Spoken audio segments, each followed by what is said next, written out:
first time in history, all 4 belts in the cruiserweight division will belong proudly around the waist of one man. I feel like I've done enough calling out. I felt like I've expressed myself very well. They're very aware of what I want to do, and like Shelly just said, they don't want this fight, man. His promoters try to manipulate the British fans, but they've done a great job. I don't think the British fans don't. Some of them don't care. A lot of them care, but some of them don't. They believe everything that Eddie says, every single word, from the dollars to the pops, all this stuff, without even going to do that research or whatever. It's easy to see that they don't want this fight.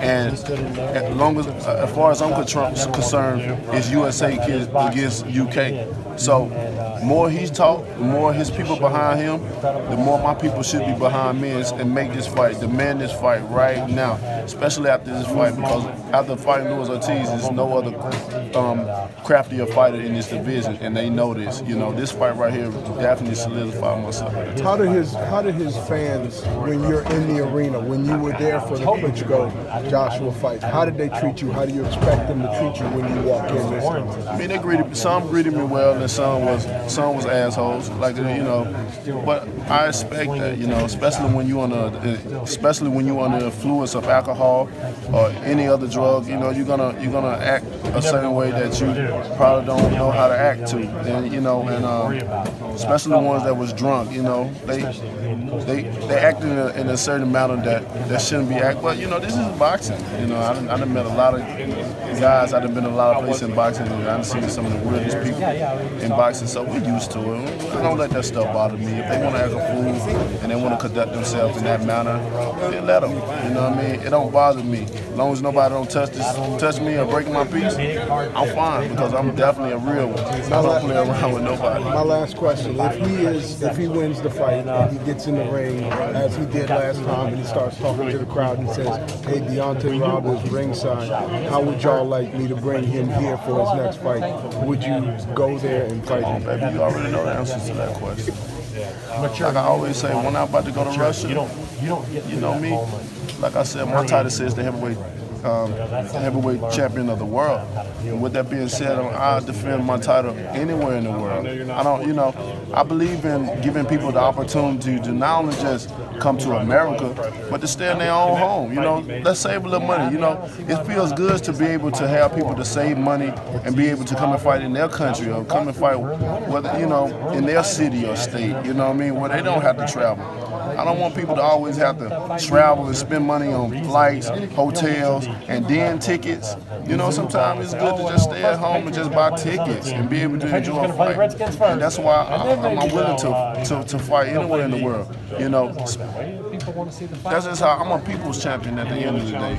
I know what it is to work just to be working and not living. I know what it is to have money and time you get paid. That money go right through your fingers because you got bills, you got a family, you got food to put on the table, and it's like you ain't living. So I be wanting to give people the opportunity to be able to save a little bit. Everybody's not fortunate to be able to travel to America, get visas and different things like that. So with that being said, whatever they want to fight, Deontay Wilder's there.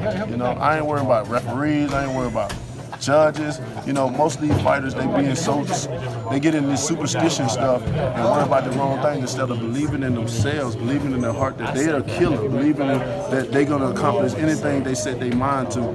And like I said, I show example to let people follow behind me. I get so many messages from a lot of men just motivating them. It'd be it's crazy. All the guys, King, you inspire me to, like, different men all over the world, no matter what they do. Some of them get fresh out of jail, and they just see me, they have phones in prison. Come on, man. and they look, and they see certain things, I just talked to a guy that was just in prison now and said, man, we got the whole block looking at you, baby. And, it's just motivation to them to be able to say, you know what, when I get out of here, or if I'm already out, I can be a better person. I can speak things in existence and actually allow that to receive it. But I gotta be a hard worker. I gotta be able to work hard, get on this grind no matter what life may bring me, and just stick it out. Things don't always just stay, far as you don't always just stay in a bad position if you're trying. And that's the thing about it. You gotta try. You gotta believe in yourself that you'll get out of the situation. Because I can relate to so many people. It's been a struggle for me. I done slept in cars and shit like that.